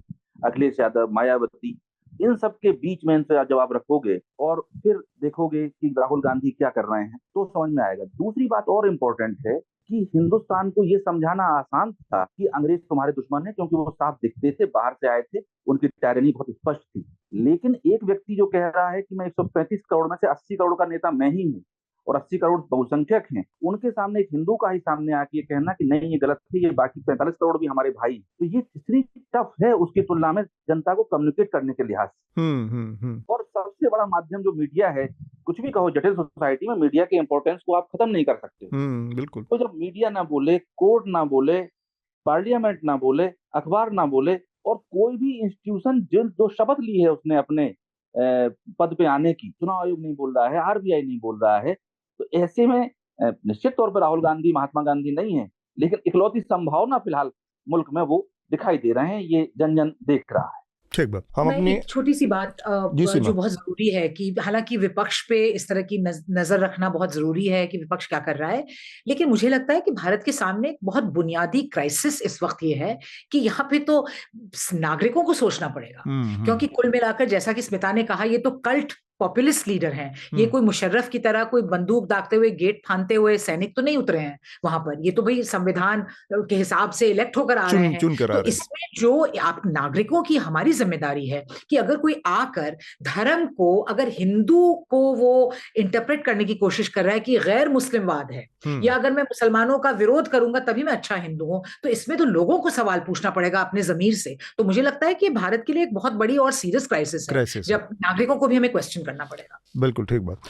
तो मेरे ख्याल से इस किताब के ज़रिए ये सारी बहुत ज़रूरी बहसें शुरू होंगी, और अभी तो हम इस पर इतनी ही बात कर रहे हैं पीयूष, लेकिन इस पर हमारी आपकी बातचीत होनी है, जो कि हम वीडियो पर करेंगे, तो बहुत विस्तार से बात करेंगे।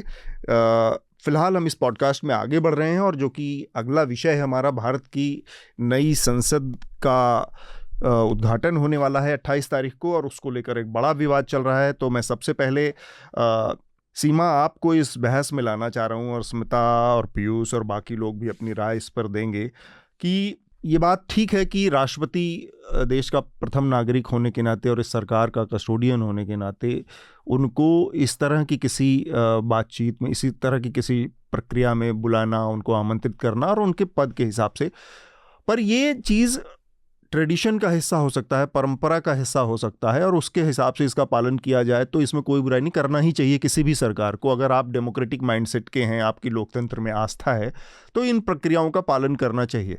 पर ये कंपल्सन नहीं है, ये कोई किताब में लिखा हुआ सिद्धांत नहीं है कि नहीं आए राष्ट्रपति तो ये पूरी तरह से गलत है, या सिर्फ इस वजह से अब इस संसद भवन के उद्घाटन का बहिष्कार कर दिया जाए। तो आपको लगता है कि कहीं ना कहीं इसमें विपक्ष थोड़ा अतिरेकी हो रहा है, या फिर सरकार की बात करें तो नरेंद्र मोदी ने लगातार इस तरह की चीज़ें दिखाई हैं जब ये लगता है कि वो एकला चलो टाइप भूमिका में रहते हैं, अपने फैसले खुद ले लेना और उसमें सामूहिक या सर्वदलीय प्रक्रियाओं को शामिल नहीं करना, चाहे वो नोटबंदी जैसा फैसला हो, चाहे वो किसी कभी भी विपक्ष को साथ लेकर चलने में यकीन नहीं रखते, चाहे वो कृषि कानूनों का मसला हो, किसी भी तरह। तो और चाहे ये पार्लियामेंट का जब शिलान्यास हो रहा था तब भी उन्होंने एक तरफा चलते हुए और उसका जाके उसका समारोह अटेंड किया था, उस वक्त भी राष्ट्रपति को नहीं पूछा गया था। तो ये ट्रेडिशन एक चीज़ है, और एक होती है कि इसको कंपल्सन बनाना, ये कानूनी तौर पर उसको ज़रूरी करना। इन दोनों चीज़ों में आज फंसा हुआ है जब मामला ये, तब आप विपक्ष के रवैये को कैसे देख रही हैं? इसमें मैं 3 बातें कहना चाहूंगी। एक बहुत सतही तौर पर, लेकिन जरूरी है वो समझना कि एकला चलो नहीं, एकला फोटो की रणनीति है। तो इस सिर्फ विपक्ष को तो दूर की बात रखना है, तो खुद अपने मंत्रिमंडल में अपने सिक्योरिटी गार्ड्स को नहीं लाना चाहते हैं फोटोज में। तो उससे तो कई और चीजें उससे एक तरह से कैप्चर होती हैं, जिस तरह से रणनीति बनती है, जिस तरह की पॉलिटिक्स इस वक्त देश में हो रही है, वो रही एक रिलेटिवली हल्की बात। दूसरी बात, यहां पर महज परंपरा या इज्जत बख्शने की बात नहीं है। मैं पॉइंट आउट करना चाहूंगी कि संविधान में जो कल्पना की गई है संसद की, उसको संसद को प्रोरोग कौन करता है, उसको कॉल कौन करता है? उसको तो राष्ट्रपति करता है और प्रोरोग करता है। तो राष्ट्रपति संसद से न सिर्फ मर्यादा, ट्रेडिशन, जो कि आजकल बहुत जरूरी हो गए हैं सब शब्दों का इस्तेमाल इसको करना, वो सिर्फ एक वो नहीं है, उसका संस्थागत और उसका संवैधानिक एक पूरा कनेक्ट है, और जान के वो किया गया है। प्रेसिडेंट, जो कि supreme commander of the armed forces हैं, उनको ये हक दिया गया है कि वो प्रोरोग करें और उसको कॉल करें पार्लियामेंट के सेशन को। प्रेसिडेंट का अभिभाषण होता है जब संसद का नया सत्र शुरू होता है। प्रधानमंत्री एक एमपी है महज, वो फर्स्ट अमंग इक्वल्स, वो एग्जीक्यूटिव है। एग्जीक्यूटिव जो है, जो सरकार है, वो विधायिका और संसद से बिल्कुल अलग बानी गई है। इनका सेपरेशन, इनका अलग होना बहुत जरूरी है। किसी भी डेमोक्रेसी, एक मॉडर्न आधुनिक लोकतंत्र को स्थायी रूप से, सुचारू रूप से, ठीक तरह से, और खास तौर पे इतने प्लूरल देश में चला के बना के रखना, वो बैलेंस आपका जॉब डिस्क्रिप्शन है, मतलब वो करना बहुत जरूरी है। एक तो ये बात हो गई। तो ये सिर्फ परंपरा की बात नहीं है, इसमें ये एक संस्थागत, एक संवैधानिक बात है। नंबर 2, इसका एक कॉन्टेक्स्ट है। आपको याद है कि पूजा करने मिस्टर मोदी चले गए थे ऊपर, और जब वो 4 हमारे सत्यमेव जयते वाले लवली जो स्तूपा के जो शेर हैं, उसमें बहुत बवाल हुआ था उस पर कि उनकी शक्ल अजीब सी हो गई है, और दांत उनके अजीब से हो गए हैं, और खूंखार से लग रहे हैं, वो अच्छे नहीं लग रहे हैं वगैरह। तब भी अकेले बैठे थे, महज एक धर्म की वहां पूजा हुई थी। ओंकार बिरला और पुजारी भी जो बुलाए गए थे वो साइड रोल में थे, सिर्फ एक वो हो रहा था। उससे क्या आपने वो दिया कि आप बिल्कुल ऊपर पहुंच गए हैं वहां पर, और आप खुद पूजा कंडक्ट कर रहे हैं उसमें। उससे आप किस तरह के मैसेजेस दे रहे थे? अगर आप इस तरह के मैसेज दे रहे हैं कि सिर्फ आप हैं, और आप एक तरह से मोनार्क, और आप एक तरह से चक्रवर्तिन हैं, आपने घोड़े दौड़ा रखे हैं इधर उधर, तो इसका तो फिर उसी तरह का रिस्पॉन्स होगा। संसद को तो ये शोभा देता था, संसद का जो इनॉग्रेशन है, कि आप सबको साथ लेके चलें। भले पहली बात तो उसमें किसी भी तरह की पूजा अर्चना क्यों की जाए, वो क्वेश्चनेबल है बहरहाल, क्योंकि हम सब धर्मों को साथ लेके चलते हैं। तो जिस प्रकार हम लोग 30 जनवरी को गांधी की हत्या के समय पे 27 धर्मों के लोग आके थोड़ा बहुत अपना मंत्र जाप करते हैं, उनको उनकी एक बिलोंगिंग तय होती है, वो एक तरह से शामिल होते हैं पूरे भारत के प्रोजेक्ट में, गांधी के आइडियाज में जैसे वो होते हैं, उस तरह का आप कुछ सर्वधर्म कराते। भारत जब गठित हुआ या बना, तो उसकी कल्पना ये नहीं थी कि सब लोग आके एक तरह की, एक प्रकार की, हम चारों रंगों को जो हमारे ट्राइकलर में है, 4 रंग है वैसे, उसमें नीला भी अगर देखा जाए चक्र का, कि हम उसमें अपने सबको खो देंगे, नहीं, उसमें कि हम एक रंग बन जाएंगे। वो तो सब लोग अपनी विविधताओं को लेकर आए थे, क्योंकि इससे हमको जस्टिस मिलेगी, हमें लिबर्टी, इक्वालिटी, फ्रेटर्निटी, अपने पूरे पोटेंशियल को फुलफिल करने की हर तरह से एक वो आजादी हमारा मिली। जॉइंट प्रोजेक्ट था। ये तो गोल पोस्ट ही बदल दिया गया है। ठीक बात। स्मिता, ये जो पूरी बहस है इसमें सरकार का जो रवैया है, विपक्ष का जो रवैया है, आपकी पहली प्रतिक्रिया? देखिए, सबसे पहले तो इसमें किसी को कोई शक नहीं है कि अभी जो कुछ भी हो रहा है उसका जो संदर्भ है वो है आने वाले चुनाव, इस साल के तमाम असेंबली चुनाव और 2024 में जो नेशनल इलेक्शंस होने हैं। तो जाहिर सी बात है, विपक्ष पिछले कुछ वक्त से तमाम ऐसे मुद्दों को ढूंढ रहा है जो उन्हें एकजुट कर सके। वो राहुल गांधी का डिस्क्वालिफिकेशन का मसला हो, अभी अरविंद केजरीवाल ममता बनर्जी से मिल रहे हैं, विपक्ष को चाहिए कि कम से कम एक गोंद मिल सके जिससे वो जुड़ सके, और ये एक उनको मौका मिला भी है। क्योंकि इसमें देखिए दो चीजें हैं, एक तो प्रधानमंत्री की तरफ से इस नए संसद बिल्डिंग का इनॉग्रेट किया जाना, उद्घाटन किया जाना, और दूसरा इसकी तारीख जिसको लेकर विपक्ष को आपत्ति है, क्योंकि ये वीर सावरकर की जन्मतिथि भी है। तो उस दिन इसकी इनॉग्रेशन के लिए उसके अपने नुआंसेस हैं, मैसेजेस हैं, जिससे जाहिर सी बात है काफी सारे लोगों को उनकी आपत्ति भी है। ये बहुत अनफॉर्चुनेट है जो कुछ भी हो रहा है अतुल, और अनफॉर्चुनेट इसलिए भी है क्योंकि ये दर्शाता है कि किस तरह से ये जो खाई है विपक्ष और सत्ता पक्ष के बीच के रिश्तों की, और उनके बीच जो भरोसे की कमी है वो कितनी ज्यादा आज बढ़ चुकी है। और इसके पीछे कई वजहें भी रही हैं। आपने कृषि कानून का जिक्र किया। कृषि कानून को एक ऐसे वक्त में पारित किया गया था जब देश लॉकडाउन और कोविड से जूझ रहा था, तब आपने हड़बड़ाहट में पारित किया।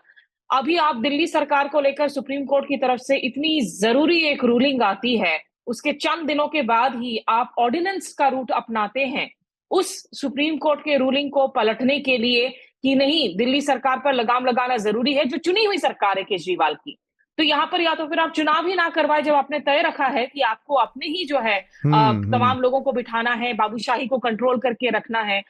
पार्लियामेंट के अंदर देखिए जो प्रणाली होती है स्क्रूटिनी की, स्टैंडिंग कमिटीज, सिलेक्ट कमिटीज, पिछले कुछ सालों में लगातार ये पूरी की पूरी प्रक्रिया इतनी कमजोर हो गई है कि आजकल चूंकि लोकसभा में आपके पास बहुमत है, आप ज्यादातर जो है आप ऑर्डिनेंसेस ले आ जाते हैं, आप बिल्स को लाकर कानून का अमली जामा पहना देते हैं, लेकिन जो कंसल्टेशन की प्रोसेस है एक लोकतंत्र में, भले ही विपक्ष के पास आपसे कम आंकड़े हो, लेकिन विपक्ष की एक अहम भूमिका है, उसको अगर आप बार बार इस तरीके से बुलडोज करते रहेंगे तो ये जो एक के बाद एक संसद के सत्र चल नहीं पा रहे हैं, टैक्स पेयर्स की पैसे पूरी तरह से बर्बाद हो रहे हैं, कोई कॉन्क्रीट आउटकम्स कभी नहीं निकल रहा है पिछले काफी सारे सेशंस के साथ में, एक total trust of communication and dialogue जो देखने को मिल रहा है दुनिया के सबसे बड़े लोकतंत्र में, ये सबसे अफसोसनाक बात है। और इसके लिए बहुत जरूरी है कि ये हाफ हार्टेड न्योता विपक्ष को देने की जगह सरकार सही मायनों में जो है उनके साथ बैठकर बातचीत करे और विपक्ष भी सोचे, क्योंकि at the end of the day भले ही आपकी जो भी आपत्तियां रही हो, जब एक नई संसद भवन का उद्घाटन हो रहा है, ये एक ऐतिहासिक क्षण जरूर है, और अगर इसमें विपक्ष शामिल नहीं होती है तो ये काला धब्बा के तौर पर निश्चित रूप से देखा जाएगा।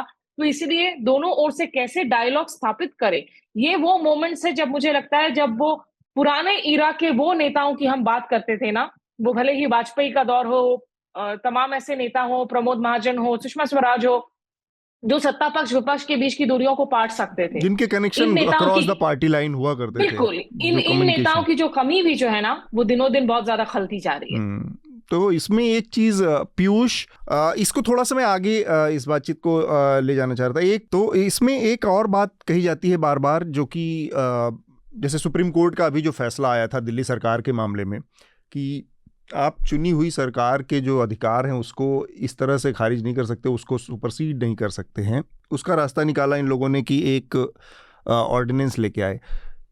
चुनी हुई सरकार के नाते जाहिर सी बात है, मतलब first among equal prime minister हो सकता है, लेकिन प्राइम मिनिस्टर नो डाउट इस देश के लोगों के जो चुनी हुई भावना है उसका प्रतिनिधित्व करते हैं। तो क्या सिर्फ इस तर्क के आधार पर प्रधानमंत्री का नई संसद भवन का उद्घाटन करना जायज ठहराया जा सकता है? पीयूष, मैं ये कह रहा था कि अगर ये विपक्ष विरोध नहीं करता, बहिष्कार नहीं करता जी, तो प्रधानमंत्री को मजा ही नहीं आता उनकी हाँ। तो उन्होंने एक आदत डेवलप कर ली है शुरू से कि मैं उस पर जाऊंगा मैं, लेकिन अब दूसरी बात मैं कह रहा हूं कि जब राम मंदिर के शिलान्यास में राष्ट्रपति को बुलाया जा सकता है, लेकिन पार्लियामेंट के उद्घाटन में नहीं, है शिलान्यास में नहीं बुलाया जा सकता है, ये सुपर एरोगेंसी की स्थितियां हैं। और अब हम आज पार्लियामेंट के बारे में बात कर रहे हैं, 4 दिन पहले हम या अभी थोड़ी देर पहले हमने ये रेसलर्स के बारे में बात की, जी उसके जी पहले हमने किसान आंदोलन के बारे में बात की, हम अन्य अन्य चीजों पे बात करते हैं, या तो किसानों को कुचल दिया गया था तब उसके बारे में बात की, हम बात कर सकते हैं। लेकिन अब बात यहाँ आ गई है कि इन्हें यही करना है और इन्हें किसी की बात नहीं सुननी है, कोई परंपरा का या उसका कोई मतलब नहीं है, वो उनकी स्टाइल है। देश के सामने जिसे भी चिंता है इन बातों की, अगर चिंता है तो उसे सिर्फ सत्ता परिवर्तन के बारे में सोचना पड़ेगा। रवैया परिवर्तन होना तो संभव नहीं है, अब 9 साल कम से कम हो गए हैं। और चूंकि मैं आरएसएस को भी बहुत क्लोज से जानता हूँ, छोटे से देख रहा हूँ, तो वहां कान होते ही नहीं, केवल मुंह है। वहां सिर्फ मुंह होता है। और आप बस कैसेट बजती जाएगी, और जो किसी भी फासिस्ट के बारे में होता है, कोई उसकी विचारधारा भी नहीं होती है, सत्ता पाना ही उसकी एकमात्र विचारधारा होती है। ये वही सब कार्यक्रम चल रहा है। दूसरा ये है कि अगर ये विरोध ना हो, विरोध पे मैं वापस इसलिए लौट रहा हूँ कि अगर ये विरोध ना हो तो फिर आप क्या चर्चा करेंगे मोदी जी, और क्या करेगी भाजपा? उन्हें सिर्फ पॉजिटिव बातें करने की उन्हें आदत नहीं है, उनकी ट्रेनिंग ही नहीं, उन्हें विरोध करने की ट्रेनिंग है, तो उन्हें हमेशा एक पंचिंग बैग चाहिए। हाँ, पूरी तो राजनीति एक नकारात्मक उस पे आधारित है, सोच पे। हाँ, तो वो जैसे हम विपक्ष कहते हैं, विपक्ष को नहीं बुलाए। विपक्ष में कौन लोग होते हैं? विपक्ष में क्या हारा हुआ व्यक्ति होता है? क्या रिजेक्टेड व्यक्ति होता है? जो भी सांसद है, चाहे वो लोकसभा का हो, चाहे वो राज्यसभा का हो, उसे जनता ने उस संसदीय क्षेत्र में जिता के भेजा है। वो व्यक्ति उस लोकसभा सीट का जीता के बहुमत का प्रतिनिधित्व कर रहा है। तो अगर ये 200 सांसद, जितने भी सांसद नहीं जा रहे हैं, तो ये हिंदुस्तान की उतने जनता के चुने हुए जीते हुए प्रतिनिधि वहां नहीं जा रहे हैं। तो संसदीय लोकतंत्र में आप मान लीजिए कि देश की 40% जनता वहां नहीं जा रही है टेक्निकली। ये परसेप्शन ही गलत है कि विपक्ष है, वो सब जीते हुए लोग हैं। और इनका जो और डेमोक्रेसी की बुनियादी परिभाषा में संवाद उसकी आत्मा है, उसकी स्ट्रक्चर राष्ट्रपति शासन हो सकता है, प्रधानमंत्री शासन हो सकता है, अन्य तरीके भी होते हैं। और अतीत में कई राजा भी हुए हैं जो डेमोक्रेटिक हुए हैं। तो जो सबकी सुन के, सलाह से, मशवरे से, रामायण में राम के यहाँ भी दरबार होता था, मंत्री बैठते थे, अपना परामर्श देते थे, कई लोग उनकी बात को काउंटर करते थे, उनको भी वो सुनते थे। वाल्मीकि रामायण में सब प्रसंग उपलब्ध हैं। तो इनका बुनियाद ये है कि नहीं, मैं एक, जैसे फिल्म में एक विलन का काम होता है कि वो जब किसी को मारते हुए दिखेगा तो उसका जरा माहौल जोर का बनेगा, उसकी एक ब्रांड वैल्यू होती है। ये कोई बदमाश जैसे होता है, उसके ऊपर 40 केस हैं और 2 केस उसके ऊपर और गंभीर लग जाएं, तो वो चाहता है कि इनकी अच्छी पब्लिसिटी हो, ताकि मेरा जो भपका है, जो मेरा जलवा है, वो जो उसका ऑडियंस है उसमें जाए कि भैया बहुत बड़े दमदार गुंडे हैं। तो इनका भी ये है कि 2 लाख और लगाएं। इसमें क्या एक दो चीज़ें और हैं पीयूष, इस पर मैं आखिरी एक कंडीशन रखना चाह रहा हूं, और उस पे स्मिता का, सीमा का और पीयूष का, तीनों का जवाब, प्रतिक्रिया जानना चाहूँगा। लेकिन उससे पहले विकास, आप ये जो देख रहे हैं कि जो सारा विवाद चल रहा है, मैं आपकी पहले इस पे एक प्रतिक्रिया जानना चाह रहा हूँ कि जब सरकार इस तरह के कॉन्फ्रंटेशन के मोड में आ जाती है, तब विपक्ष के साथ जब बातचीत के सारे लगता है कि रास्ते ही टूट गए हैं, ख़त्म हो गए हैं, तब आगे का रास्ता आप कैसे देख पाते हैं? आगे का रास्ता सर जनता ही है, क्योंकि सरकार को वहाँ तक और उस स्थिति में, मेजोरिटी में और बिल्कुल सेंट्रलाइज पावर जो दी है वो जनता ने ही दी है। तो आगे का रास्ता इसके जनता भी है। जनता को ये बार बार लोगों को, नागरिकों को ये सोचना पड़ेगा कि जब वो किसी भी पार्टी को इस भरोसे पे वोट देते हैं कि वो कहता है कि ये लचर सरकार है, ये फैसले नहीं ले पाएगी, ये तो यहाँ डिसाइसिव पावर नहीं है, आप हमें डिसाइसिव पावर दीजिए तब हम सही से फैसला करेंगे। तो जनता उनको इतनी पावर ना दे कि फिर वो बाद में जनता को ही भूल जाएं, या वो जो स्थापित मान्यताएं हैं, परंपराएं हैं, या जो नैतिकताएं हैं, कह रही थी अभी शुरुआत में कि उनको तोड़ने की परंपरा डाल दे। तो वही है, जनता अंतिम है और सारा प्रक्रिया भी 2024 के लिए ही हो रही है, तो जनता को देखना होगा। एक जब 1947 14-15 अगस्त की दरमियानी रात का जो मौका था, जहाँ से टेक ऑफ कर रहा था हिंदुस्तान, वहाँ पर पंडित जवाहरलाल नेहरू का बहुत ऐतिहासिक भाषण है, जिसको ट्रिस्ट विद डेस्टिनी के नाम से हम लोग जानते हैं। उसको तर्क के तौर पर दिया जा रहा है कि जब देश आज़ाद हो रहा था और जब एक कार्यवाहक प्रधानमंत्री और एक कार्यवाहक राष्ट्रपति के तौर पर पंडित जवाहरलाल नेहरू और डॉक्टर राजेंद्र प्रसाद देश का नेतृत्व कर रहे थे, उस वक्त भी तो पंडित जवाहरलाल नेहरू ने टेक ऑफ किया था। अतुल मैं यहाँ रोक रहा हूँ। जी जी, मैं इसीलिए ये स्थिति रख रहा था क्योंकि वो इसका स्पष्टीकरण बहुत जरूरी है कि डॉक्टर राजेंद्र प्रसाद कार्यवाहक राष्ट्रपति नहीं थे, राष्ट्रपति का कोई पद नहीं था, गवर्नर जनरल का मामला था। गवर्नर जनरल, हाँ। और माउंटबेटन के ही गवर्नर जनरल उस समय तक थे, हाँ। उन्हीं के नीचे हम बने थे। उसके बाद फिर हमारे राजा जी गवर्नर जनरल बनते हैं। तो हम डेमोक्रेसी में जान रहे थे और हम डोमिनियन स्टेटस थे, तो वो गवर्नर जनरल एक तरह से रिप्रेजेंटेटिव था ब्रिटिश क्राउन का, और हमारा प्राइम मिनिस्टर उस दिन के लिए रिप्रेजेंटेटिव था इंडिया की पब्लिक का। और राजेंद्र प्रसाद संविधान सभा के अध्यक्ष थे। और एक चीज मैं जोड़ दूं, उस समय राष्ट्रपति भारत में कहने का चलन था कांग्रेस के अध्यक्ष को। जी, कांग्रेस का जो अध्यक्ष होता था वो राष्ट्रपति कहलाता था। ठीक बात। तो ये जो फैलाया जा रहा है कि डॉक्टर राजेंद्र प्रसाद से नहीं कराए, सरासर झूठ है, क्योंकि वो कार्यवाहक राष्ट्रपति नहीं थे। नहीं, बहुत जरूरी बात आपने कही यहाँ पीयूष, क्योंकि भाई 1950 में इंडिया रिपब्लिक बनती है ना, उसके पहले राष्ट्रपति उस रूप में आया ही नहीं है सामने। नंबर 2, ये तो बड़ी बदमाशी की बात है, ये कौन सा ट्रांसफर ऑफ पावर चल रहा है? क्या ये फ्रांस की तरह हम थर्ड रिपब्लिक में आ रहे हैं? भाई आपने एक नई बिल्डिंग बनाई है वहां पर, जो भी बहुत ही मतलब पता नहीं किस तरह से आपने उसको बिल्कुल एक उसकी तामीर कर दी, तो ये कौन सा ट्रांसफर ऑफ पावर चल रहा है? आप तो पूरी तरह से ऑब्लिटरेट करना चाह रहे हैं 70-75 साल का भारत का इतिहास, जो कि जिसमें मॉडर्न संविधान, मॉडर्न भारत की कल्पना की गई। आप वहां से लाइन खींच रहे हैं। यहां कौन सा ट्रांसफर ऑफ पावर चल रहा है जो कि सेंगोल से बात हो रही है? ये कोई थोड़ी मतलब किंग चार्ल्स आके आपको वो ट्रांसफर ऑफ पावर चल रहा है। भाई तो पूरा इतिहास है, 2014 में तो नहीं हम लोग पैदा हुए हैं या भारत पैदा हुआ है। तो ये सब तो बहुत ही गलत, झूठ है, और ये गलत बयानी जानबूझ के की जा रही है, जिस तरह से कि पटेल पहले प्रधानमंत्री होते वो की जाए। आप अक्सर ज्यादातर इन लोगों से पूछे तो इनको इस बात का पता ही नहीं है कि पटेल जी का देहांत कब हुआ। वो कैसे बन सकते जब वो पहले जो पहले चुनाव के समय ही नहीं थे वो। हाँ, वो चुनाव के समय थे ही नहीं। तो एक अजीब सी एक वो पूरी झूठ पर आधारित बातें जिसपे ये पूरी चर्चा की जा रही है। आई एम ग्लैड कि ये बात कही गई कि उससे क्या तुलना है ट्रिस्ट विद डेस्टिनी की स्पीच से इसका।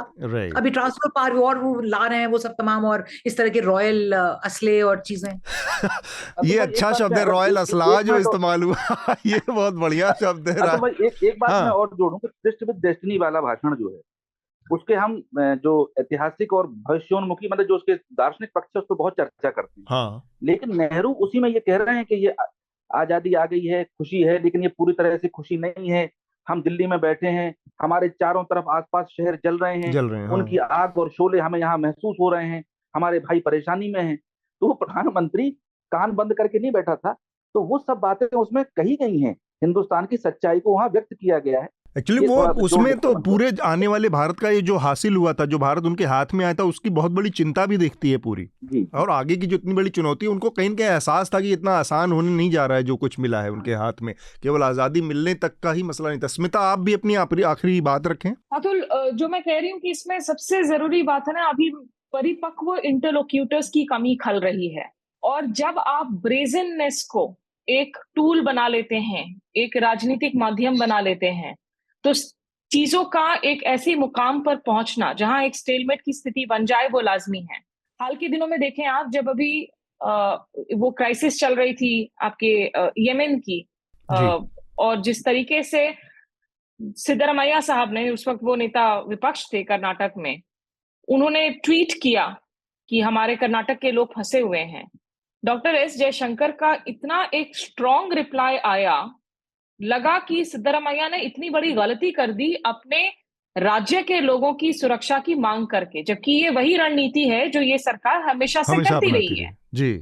तो प्रॉब्लम है कि जब आप हर चीज पर आप बिलखने लगे, आप आधे मंत्रियों को देख ले, उनके जब सरकार की नीति से जुड़े हुए प्रेस कॉन्फ्रेंसेस करते हैं तो समझ में नहीं आता है कि ये मंत्री बोल रहे हैं या राजनीतिक दल के प्रवक्ता बोल रहे हैं। वो लाइंस ब्लर हो गई हैं।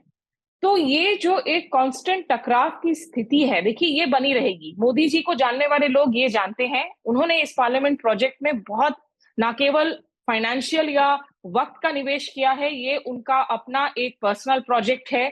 तमाम विवादों के बावजूद, तमाम एक्यूजेशंस के बावजूद ये नए संसद का निर्माण हुआ है। इसका उद्घाटन तो वो करेंगे, फोटो में वही दिखेंगे। हाल के दिनों में अगर आप देखें, जब संविधान को लेकर भी सरकारी जो संस्थान हैं और ट्विटर हैंडल्स हैं, सोशल मीडिया हैंडल्स हैं, उनसे जब वीडियो रिलीज होते हैं कॉन्स्टिट्यूशन के ऊपर में, तो उसमें भी मोदी जी की तस्वीर ही नजर आती है। उसमें पुराने हमारे जो संविधान के एक्चुअल निर्माण करने वाले जो आर्किटेक्ट्स हैं उनकी तस्वीरें नहीं नजर आती हैं।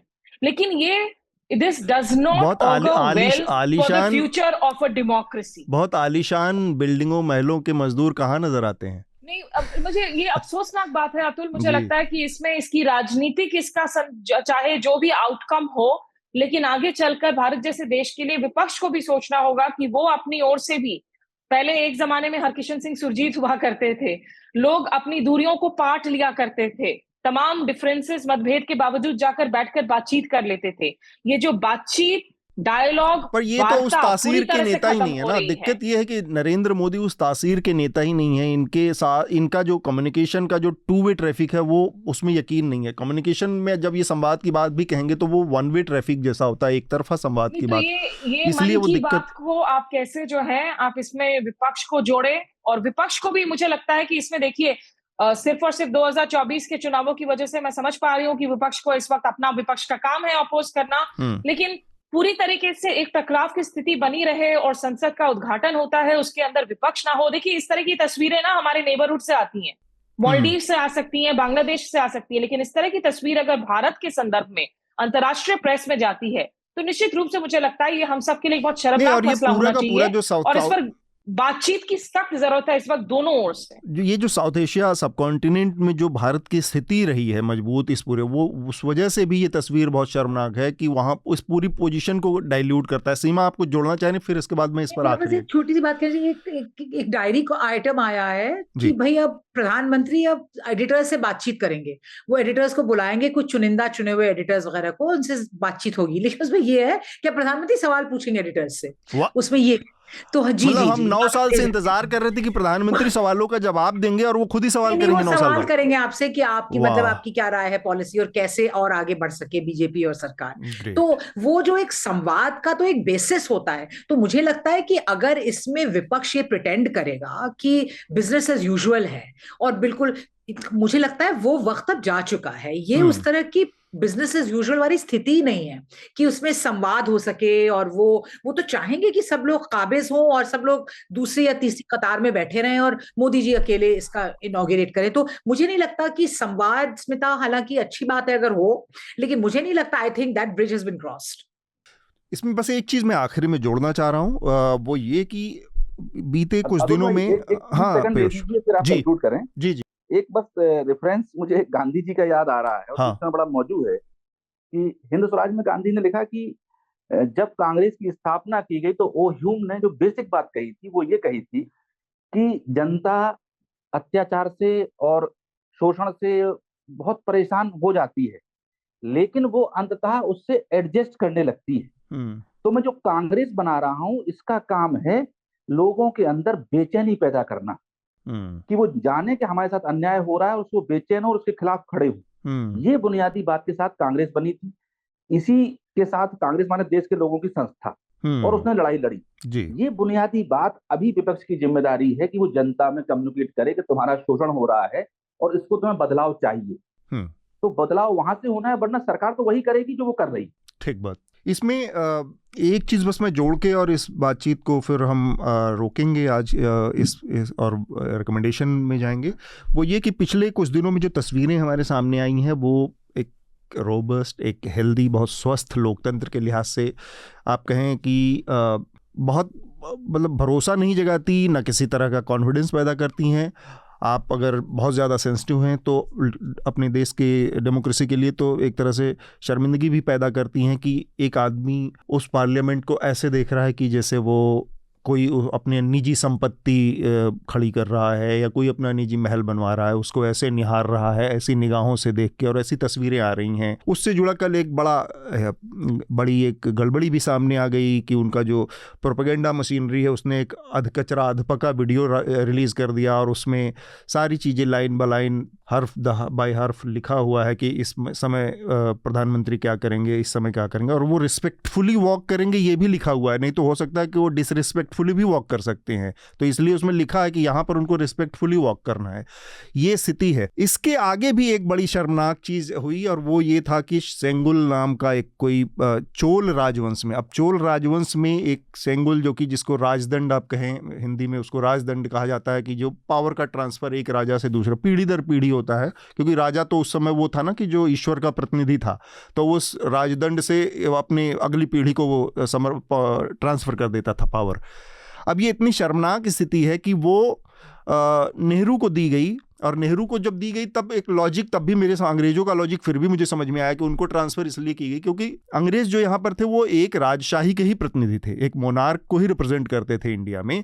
तो वो किसी तरह का राजदंड अगर समर्पित भी किया होगा उन्होंने नेहरू को, तो नेहरू की खासियत, नेहरू की अच्छाई, नेहरू की महानता ये थी कि एक ट्रू डेमोक्रेट होने के नाते, एक सच्चे लोकतंत्रवादी होने के नाते उन्होंने उस परंपरा को अपने ही यहाँ ख़त्म कर दिया। उस राजदंड को उन्होंने एक म्यूजियम में, संग्रहालय में जमा करवा दिया, इलाहाबाद संग्रहालय में वो रखा हुआ है। उस चीज़ को आज फिर से इंट्रोड्यूस करने की कोशिश की जा रही है, एक राजशाही के प्रतीक को। और वो चोल राजवंश में जो जिस सेंगुल की बात की जा रही है, वो चोल राजवंश का राजदंड जो प्रतीक था, जो 10वीं और 11वीं सदी में इस्तेमाल होता था, मतलब उनका शासन था। और वो भी कहाँ पर इस्तेमाल होता था, उनका राजवंश जो उनका राज था, वो जो एम्पायर था चोल राजवंश, वो आंध्र प्रदेश और केरल, तमिलनाडु के हिस्सों से लेकर और श्रीलंका के साउथ के कुछ हिस्सों में था। उसको पूरे पैन इंडिया, जहाँ पर नॉर्थ ईस्ट भी है, जहाँ पर गुजरात भी है, जहाँ पर कश्मीर भी है, जहाँ पर सेंट्रल इंडिया का इतना बड़ा हिस्सा, उसको कैसे रिप्रेजेंट करता है ये मेरे समझ से बाहर है। उस चीज़ को फिर से इंट्रोड्यूस करने की कोशिश की जा रही, करने की बात कही जा रही है, जो कि अपने आप में किसी भी सच्चे, मतलब डेमोक्रेटिक होने के नाते हर नागरिक को, हर विपक्ष के नेता को इस तरह की किसी भी अनर्गल परंपरा का विरोध करना चाहिए कि सेंगुल या इस तरह का राजदंड क्या है भाई। यहाँ पर सत्ता का ट्रांसफ़र सिर्फ एक चीज़ से होता है, और वो है जनता का वोट। जनता का वोट जिसको मिला है वही सत्ता का हस्तांतरण का एकमात्र जरिया होना चाहिए, और साथ में उसके जो इंस्टीट्यूशन है उसको मजबूत करने की हमारी नीयत होनी चाहिए। इस सब के अलावा बाकी चीज़ें अगर कहीं कही जा रही हैं तो कहीं ना कहीं दिमाग में कुछ खलल पैदा हो गया है किसी के, कि वो किसी कोई रजवाड़ा चला रहा है, राजशाही चला रहा है। यहीं पर मैं अपनी बात को ख़त्म करूँगा। अगर किसी को कुछ और जोड़ना है इसमें से विकास, तो अतुल, मैं सिर्फ एक करेक्शन करना चाहूंगी। वो मैंने गलती से येमेन बोल दिया। जब सूडान में अभी युद्ध वापस से छिड़ा था, तब सिद्धरामैया जी ने ट्वीट किया था और मदद मांगी थी कर्नाटक में फंसे हुए लोगों को जयशंकर से। ठीक बात। एक अजीब सी बात थी वो, जो पूरा ऑपरेशन था, इतना डांटा गया सिद्धरामैया को ट्विटर पे, और हॉरिबल, और पता आई एम अपॉल्ड वगैरह बोले जयशंकर जी, लेकिन उस ऑपरेशन का नाम ऑपरेशन कावेरी रखा गया क्योंकि कर्नाटक में चुनाव चल रहे हैं। नहीं तो जरूर उसका नाम ऑपरेशन गोदावरी या नर्मदा रखा जाता अगर किसी और राज्य में चुनाव चल रहे थे। तो जो स्मिता कह रही थी कि इतनी सेंसिटिविटी, इतनी संवेदनशीलता अगर कोई आदमी कुछ व्यक्त कर दे, लेकिन इस तरफ से जो एक राजनीतिक नजर, एक इलेक्ट्रल कॉन्सेंट्रेशन जो होता है, वो तो चलता ही रहता है। ठीक बात। तो हम यहीं पर अपनी आज की चर्चा को रोकेंगे और रिकमेंडेशन की प्रक्रिया जरूर उससे पहले पूरी कर लेंगे। पीयूष को सबसे पहले मैं छोड़ना चाह रहा हूं, लेकिन पीयूष आपको इस डिस्क्लेमर के साथ उसके साथ मैं कह रहा हूं कि आप जो रिकमेंड करेंगे आज, वो आपकी अपनी किताब नहीं होगी, क्योंकि आपकी किताब को पहले ही मैंने रिकमेंड करने का फैसला कर रखा है। तो फिर किताब, आजकल हम दूसरे कामों में इतने ज्यादा लग गए हैं। हाँ, जरूरी नहीं है कि किताब ही हो, आपने फिल्म भी हो सकती है, कोई लेख भी हो सकता है, कोई डॉक्यूमेंट्री भी, कुछ भी हो सकता है। अभी तो लोग बिल्कुल एकदम अभी नहीं करने की स्थिति में हूँ। कोई गलत रिकमेंडेशन से अच्छा है ना करूँ। अरे अतीत में इतना सारा कुछ है, मतलब पत्रकार के पास कोई तो टीवी सीरियल कुछ कर भी लेना। आजकल तो टीवी सीरियल्स चल रही है, अभी कटहल से लेकर जुगनी तक। अच्छा, तो मैं इसमें जो अभी चीज ने मुझे बहुत असर मेरे दिमाग में आता है, कि जो रोमियो अरोला ने गांधी की जीवनी लिखी है, उसे पढ़ लिया जाना चाहिए। जी। और उससे आम जनता को भी और बड़े से बड़े विद्वानों को भी गांधी को समझने का मौका मिलेगा कि वो क्या थे और क्या हो चुके थे 1922 में। ये मैं रोमियो अरोला वाली जो जीवनी गांधी को, वो मैं रिकमेंड करूंगा। ठीक बात, बहुत बहुत धन्यवाद। सीमा, आप क्या रिकमेंड करेंगी? हाँ, मैं तैयार होके आई हूँ इसके लिए। तो एक तो बड़ी जबरदस्त किताब जो मनोज मित्ता ने लिखी है, caste pride, battles for equality in Hindu India. हाँ। इसमें तो इतना सीखने को मिल रहा है, मतलब बिल्कुल इसको वो कलम और पेंसिल लेके पढ़ने की जरूरत है। और इसमें कई सच, इसने बड़े कड़वे सच को हर तरह के कन्फ्रंट किया है। दूसरी किताब मेरी बड़ी फेवरेट है और आजकल और बहुत टॉपिकल हो गई है, माइक मार्क्यूजी की वॉर माइनस द शूटिंग। ये पुरानी किताब है और अभी रिप्रिंट की है कुछ क्रिकेट एंथुसियास्ट ने। इन्होंने 1996 में जो वर्ल्ड कप हुआ था, जिसको इंडिया, पाकिस्तान, श्रीलंका ने एक साथ किया था, उसका पूरा पोर्ट्रेयल है। लेकिन उसमें इनकी समझ, इनकी दूरदर्शन, इन्होंने जिस तरह से देखा, जो सो कॉल्ड नेशनलिज्म की बात चल रही है, जो मेजॉरिटेरियनिज्म वगैरह है, उसका ये अब मर चुके हैं ये लेखक माइक मार्क्यूजी, लेकिन उन्होंने तभी इसको खींच दिया था, तो बड़ा अच्छा लग रहा है। और तीसरा रिकमेंडेशन, एक पॉल साइमन की बहुत अच्छी एल्बम आई है जिसका बहुत जिक्र हो रहा है। बहुत जबरदस्त सिंगर हैं वो, पॉल साइमन और आर्ट गारफंकल, बड़े मशहूर एक ग्रुप थे, साइमन एंड गारफंकल। उनकी अकेली एक आई है जिसको कहा जा रहा है कि शायद उनकी आखिरी वो एक एल्बम हो, जिसका नाम है 7 Psalms। उन्होंने बाइबल से भी बहुत इंस्पिरेशन लिया है और एक लंबे 34 मिनट तक का म्यूजिक है, वो बहुत ही खूबसूरत है और अच्छा है। ठीक बात। स्मिता? अतुल, हालांकि आज हमें G7 शिखर वार्ता पर बात करनी थी, जिसके लिए वक्त नहीं मिला। लेकिन उसमें भारत, क्योंकि लगभग जो है 13 बार उस भारत को न्योता मिल जा चुका है। वाजपेयी साहब 2003 में, फिर 2005 से 9 तक हमने देखा था जब फाइनेंशियल क्राइसिस चल रहा था, लगातार डॉक्टर मनमोहन सिंह को इनवाइट किया गया था। तो रिकमेंडेशन के साथ स्मिता थोड़ा सा आप इसके बारे में बता भी दें, जो हुआ G7 में, एक ब्रीफ थोड़ा सा दे दें कि इसका इस बार जो रहा। मैं मतलब दर्शकों को यही समझाना चाहूंगी कि देखिए, G7 का उसकी जो निर्माण थी, दरअसल वो 6 मुल्कों के साथ हुई थी 1975 में। फिर कनाडा उसमें जुड़ा 1976 में, रूस को उसमें जोड़ा गया जब सोवियत रशिया का कोलैप्स हुआ, सोवियत संघ जो है वो टूटा, और फिर क्रीमिया के एनेक्सेशन और क्रीमिया वॉर के बाद जो है 2014 में रूस को निकाल दिया गया। तो ये दुनिया की जो सबसे इंडस्ट्रियलाइज्ड इकोनॉमीज, एक तरीके से उनका एलीट क्लब है। लेकिन इसमें थोड़ी आयरॉनिक बात यह है कि इसमें जो आज की सबसे जो बड़ी इकोनॉमीज में शामिल चीन है, वो इस क्लब का हिस्सा नहीं है। उनको स्पेशल इन्वाइटी के तौर पर भी आप न्योता नहीं देते हैं। रूस को 2014 के बाद से आपने जब से निकाला है, तब से ये पूरा का पूरा फॉर्मुलेशन एक बड़ा एंटी रशियन, एंटी सोवियत सा फॉर्मुलेशन बना हुआ है। और इसके अंदर जो देश मौजूद हैं, जिसमें फ्रांस, इटली, जर्मनी शामिल हैं, उसमें इटली तो आज की तारीख में मोस्ट इंडस्ट्रियलाइज्ड इकोनॉमीज में शामिल भी नहीं है। लेकिन इस क्लब की अगर आप प्रतिनिधित्व को देखें, ये विश्व भर के 50% GDP को रिप्रेजेंट करता है, लेकिन सिर्फ 10% पॉपुलेशन को रिप्रेजेंट करता है। तो भारत को निश्चित रूप से इसमें बुलाया जा रहा है। स्पेशल इन्वाइटी 2040 तक हमारी दुनिया की सबसे दूसरी बड़ी अर्थव्यवस्था बनने की बात है। और इंडो पैसिफिक में खास करके चीन को लेकर भारत को जिस बुलवर्क के तौर पर इस्तेमाल किया जाता है, तो उसके नजरिए से भारत को निश्चित रूप से बुलाया जा रहा है। और G7 में मुझे लगता है, देखिए, इनमें G7 की इंट्रोस्पेक्शन होनी बहुत जरूरी है, क्योंकि G7 में हालांकि इंपॉर्टेंट बातें की गई हैं। भारत की कोशिश रही थी कि जैसे श्रीलंका की डेट स्ट्रक्चरिंग हो, नेबरहुड में फाइनेंशियल रीस्ट्रक्चरिंग हो, इन बातों को रखा जाए। लेकिन इसकी रिप्रेजेंटेशन में जो है काफी ज्यादा प्रॉब्लम्स हैं, और ये जो इसकी क्रिटिसिजम्स हैं वो काफी हद तक जस्टिफाइड हैं। तो मैं बस एक रिकमेंडेशन इसी से रिलेटेड दूंगी। जो लोग फॉरेन पॉलिसी को फॉलो करते हैं, इयन ब्रिमर, वो जर्नलिस्ट भी रहे हैं, उनकी एक किताब है जो दरअसल G0 को डील करती है, winners and losers in a G0 world. किताब का नाम है एवरी नेशन फॉर इटसेल्फ। ये G7 हो, G8 हो, G20 हो, कैसे हर देश की जो अपनी अपनी एक रणनीति बन रही है, इसको आप पढ़ सकते हैं। और दूसरा, मैं आपके दर्शकों को थोड़ा सा सेल्फ प्लग इन करूंगी। मेरा नया पॉडकास्ट शुरू हो रहा है सुनो इंडिया पर। वो विदेश नीति पर है, बियॉन्ड नेशन एंड स्टेट। उसके प्रोमो को हमने अभी जारी किया है और अगले हफ्ते से इसकी शुरुआत हो जाएगी। तो जो लोग इंटरेस्टेड है, वो अंग्रेजी में है पॉडकास्ट, तो जो लोग भी विदेश क्या नाम क्या है स्मिता इसका? Beyond nation and state. ये सुनो इंडिया पर लोग सुन सकते हैं, अलग प्लेटफॉर्म्स पर भी होंगे। तो मैं चाहूंगी कि दर्शक उसमें ट्यून इन करे जिनकी दिलचस्पी है खास विदेश नीति। बिल्कुल।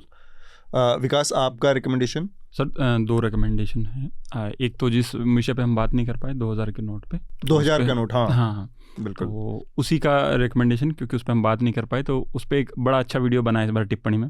अपने बड़ी पुरानी यादें उसमें से जोड़ी हैं, तो एक तो वो रिकमेंडेशन इस बार का टिप्पणी का एपिसोड जी।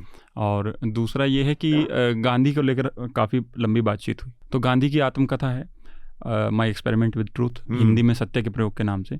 तो वो ज़रूर पढ़नी चाहिए। उससे पता लगेगा कि सत्य और जो सारी चीज़ें हैं सांप्रदायिकता और ये सारे जो सवाल आज हैं सोसाइटी के सामने, उनको सामना करने में मदद मिलेगी। ठीक बात। मेरा रिकमेंडेशन यही है, जो कि पीयूष की किताब आई है, गांधी सियासत और सांप्रदायिकता। और गांधी जी चूँकि मेरे बहुत पता नहीं, मतलब मेरे करीब महसूस करता हूँ हमेशा, तो उनसे जुड़ी कोई भी चीज़ दिखती है तो मैं ज़रूर उस पर नज़र फेर लेता हूँ। तो इस बार का मेरा रिकमेंडेशन गांधी सियासत और सांप्रदायिकता जो पीयूष वेबेले ने लिखी है, इस बार ये रहेगी।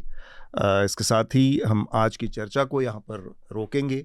सीमा, स्मिता और पीयूष, साथ में विकास, आप सबका बहुत बहुत शुक्रिया इस चर्चा में शामिल होने के लिए। धन्यवाद आपका। धन्यवाद sir. Thank you, thank you everyone. Thank you all. News laundry के सभी पॉडकास्ट टिचर, आईट्यूज और दूसरे पॉडकास्ट प्लेटफॉर्म पे उपलब्ध हैं। खबरों को विज्ञापन के दबाव से आजाद रखें, न्यूज लॉन्ड्री को सब्सक्राइब करें।